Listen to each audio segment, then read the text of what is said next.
Hi friends, welcome to குறிஞ்சி.com. இந்த தீபாவளிக்கு ரேஷன் பச்சரிசி வச்சு நல்ல சாஃப்டான அதிரசம் எப்படி செய்யறதுன்னு பார்க்கலாங்க.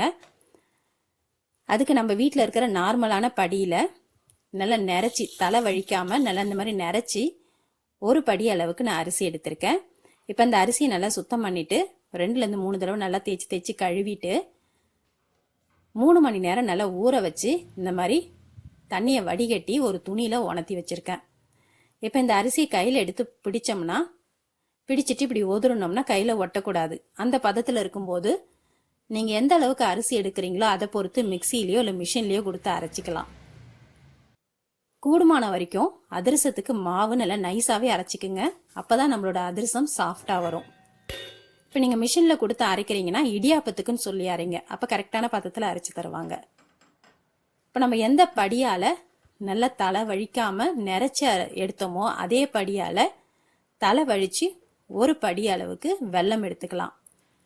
உங்களுக்கு அதிரசம் நல்ல கலராக இருந்தால் பிடிக்கும் அப்படின்னா இந்த மாதிரி கருப்பு வெல்லமும் வெள்ளை வெல்லமும் கலந்து எடுத்துக்கலாம். அப்படி உங்களுக்கு அதிரசம் வெள்ளையாக வேணும்னா இந்த மாதிரி வெள்ளை வெல்லம் கூட எடுத்துக்கலாம். நான் இன்னைக்கு கருப்பு வெல்லம் வெள்ளை வெல்லமும் கலந்து எடுத்திருக்கேன். எந்த படியால் வெல்லம் அளந்து எடுத்தோமோ அதே படியால் அரைப்படி அளவுக்கு தண்ணி ஊற்றிருக்கேன்.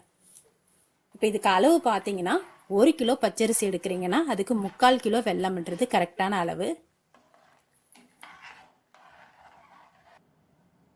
இப்போ வெல்லம் நல்லா கரையணும். இந்த அளவுக்கு கரைஞ்ச பிறகு நம்ம எந்த பாத்திரத்தில் அதிரசம் கிளற போகிறோமோ அதில் இதை நல்லா வடிகட்டிக்கலாம். வடிகட்டும் போது நல்லா நைஸான வடிகட்டி வச்சு வடிகட்டுங்க. ஏன்னா அந்த வெள்ளத்தில் நைஸான மண்ணு கூட இருக்கும். நீங்கள் கொஞ்சம் ஓட்டை பெருசாக இருக்கிற வடிகட்டியில் வடிகட்டினீங்கன்னா அந்த நைஸ் மண்ணெல்லாம் இறங்கிட்டு நமக்கு அதிரசம் சாப்பிட்றப்ப அங்கங்கே நரன்னு கடிப்படும். அதனால் நல்ல நைஸான வடிகட்டியில் வடிகட்டிக்கலாம். இப்போ அதிரசத்துக்கு மாவு கிளறதுக்கு இந்த மாதிரி நல்லா அகலமான ஒரு கடாய் எடுத்துக்குங்க. அப்போ தான் நமக்கு மாவு கிளறதுக்கு ரொம்ப ஈஸியாக இருக்கும், கட்டி தட்டாமலும் வரும்.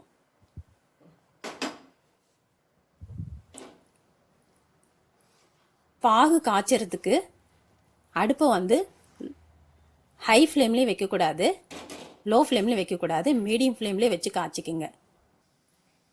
இப்போ இது கூட ஒரு 1/2 ஸ்பூன் அளவுக்கு ஏலக்காய் தூள் சேர்த்துக்கலாம். 1/2 ஸ்பூன் சுக்குத்தூளும் சேர்த்துருக்கேன்.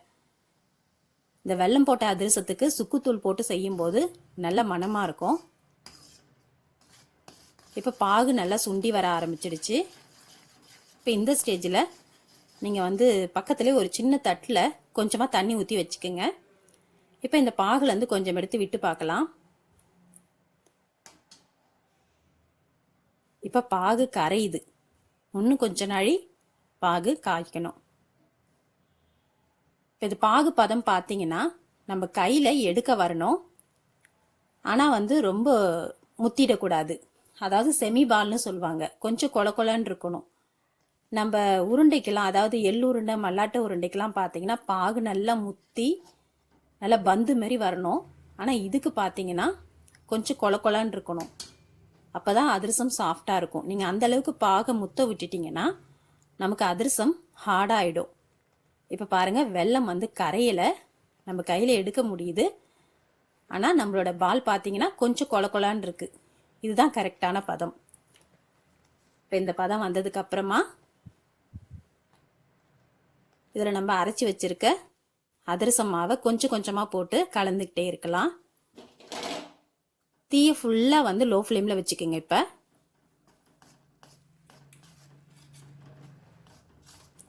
ஏன்னா இந்த மாவும் பாகில் நல்லா வேகணும்.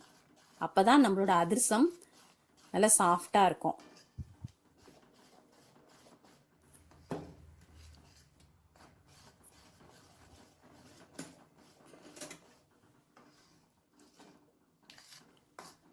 மாவு போட்டு கிளறும் போதும் மொத்தமாக போட்டுடாதீங்க. இந்த மாதிரி கொஞ்சம் கொஞ்சமாக. இப்போ நான் எல்லா மாவும் போட்டுட்டேன். லோ ஃப்ளேம்லேயே வச்சு நல்லா ஒரு 3 நிமிஷமாவது கலந்துக்கிட்டே இருங்க.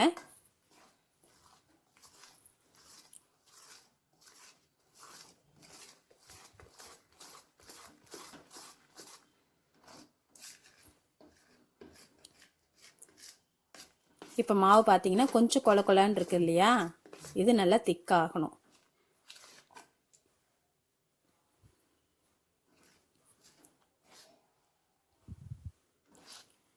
இப்போ இந்த ஸ்டேஜில் இது கூட 2 ஸ்பூன் அளவுக்கு நெய் சேர்த்துக்கலாம். இந்த நெய் சேர்த்து இதை அதிரசம் செய்யும் போது நம்ம எண்ணெயில் பொரிச்சு எடுத்தாலுமே நல்லா நெய் வாசனையோட ரொம்ப நல்லாயிருக்கும்.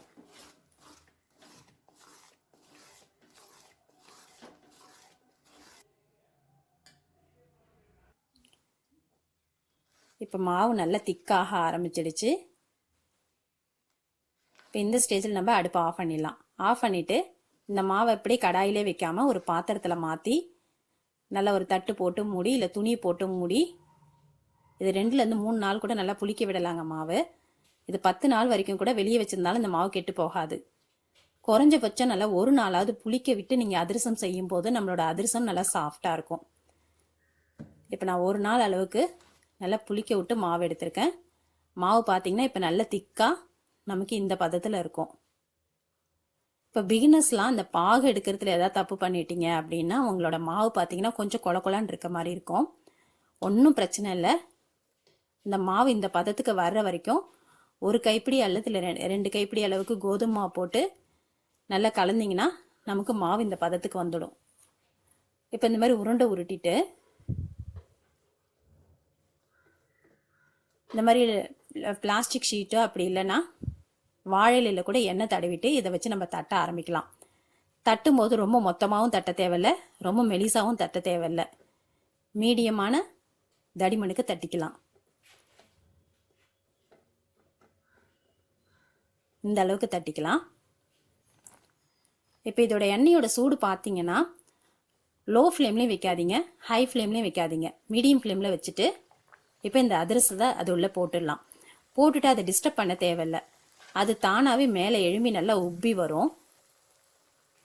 நம்மளோட மாவு நல்லா கரெக்டான பதத்தில் இருந்ததுன்னா இந்த மாதிரி உப்பிட்டு வரும்.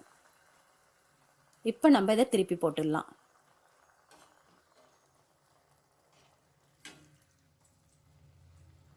திருப்பி போட்டு வேக விட்டுடலாம்.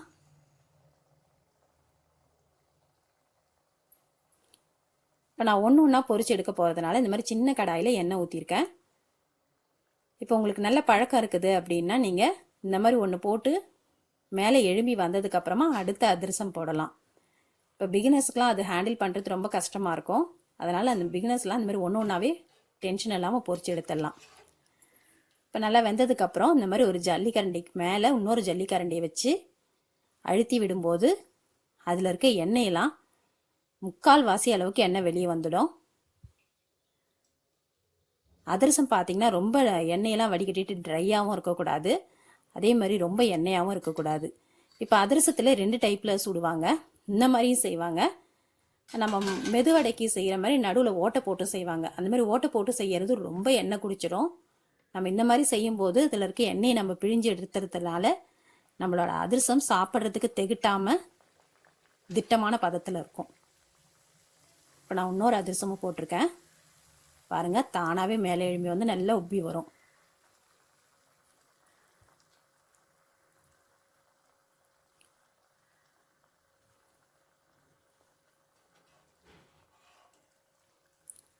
நம்ம கடையில் அரிசி வாங்கி தான் அதிரசம் செய்யணும்னு இல்லைங்க. இந்த மாதிரி நம்ம வீட்டில் ரேஷன் அரிசி இருக்கும், அதில் கூட இந்த அளவுக்கு சாஃப்டாக ரொம்ப சூப்பரான அதிரசம் நம்ம செஞ்சிடலாம். இப்போ நீங்கள் ஃபஸ்ட் டைம் இப்போ தான் ட்ரை பண்ண போகிறீங்க அப்படின்னா அளவு கொஞ்சமான அளவில் போட்டு முதல்ல செஞ்சு பாருங்கள். உங்களுக்கு அதிரசம் கரெக்டான பதத்தில் வரும்போது நீங்கள் அதிகமான அளவில் அரிசி போட்டு செய்யலாம். பிகினர்ஸ்லாம் இப்போ செய்யும் போதே நீங்கள் அதிகமாக போட்டு செஞ்சிட்டிங்கன்னா கண்டிப்பாக ஏதாவது ஒரு தப்பு பண்ணிட்டீங்கன்னா அதை சரி பண்ண கொஞ்சம் கஷ்டப்பட வேண்டியிருக்கும்.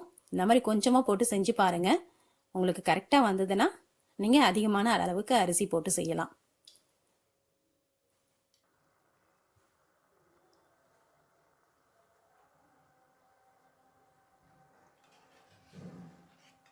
இப்போ இந்த மாதிரியே நம்ம எல்லா மாவையும் பொரிச்சு எடுத்துடலாம்.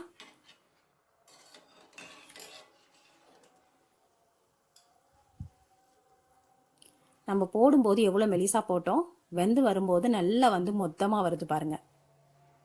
அப்போ அந்த அளவுக்கு நம்மளோட அதிரசம் சாஃப்டாக இருக்கும்.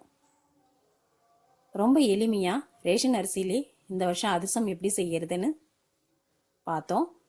இந்த வீடியோ உங்களுக்கு பிடிச்சிருந்தா லைக் பண்ணுங்கள், ஷேர் பண்ணுங்கள், சப்ஸ்கிரைப் பண்ணுங்கள். உங்கள் ஃப்ரெண்ட்ஸ் அண்ட் ரிலேட்டிவ்ஸோட இந்த வீடியோவை ஷேர் பண்ணிக்கோங்க. நன்றி, வணக்கம்.